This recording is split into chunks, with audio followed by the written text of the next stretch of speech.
Hello, weirdlings! It's Margot bringing you a quick but spooky ghost story. If you're ready to get spooked and spine tingled, keep watching. This story is told by Alex. The house in Rosedale that we lived in until I was 13 was fully haunted, like there was no way to even deny it. It was built in the late 1800s, and during the Second World War it became the rooming house for women whose husbands had gone to war and their children.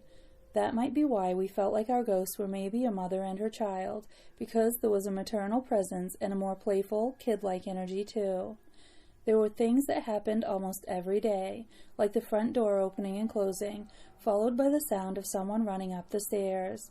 You'd get up from the living room to see who was home, and of course there was no one there.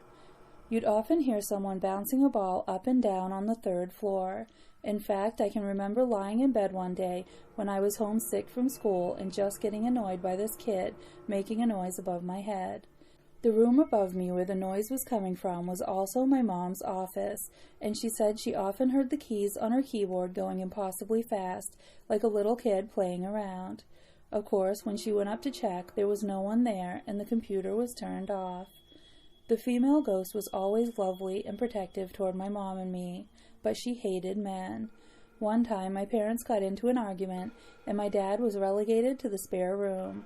That room had a screened porch that opened off it, and in the middle of the night, the door to the porch swung open. There was wind everywhere, and the sheets were ripped off the bed and flung across the room.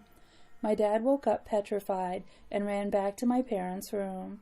My mom says she's never seen him so scared. She likes to think that it was the ghost who'd seen them having this big fight and decided he needed to be dealt with. That porch room, by the way, was also my playroom, and I can definitely remember feeling sometimes like there was someone else in there with me, but never in a scary, foreboding way. It was almost comforting. I always felt like we were just living alongside the echoes of someone else living their life, and somehow we happened to overlap.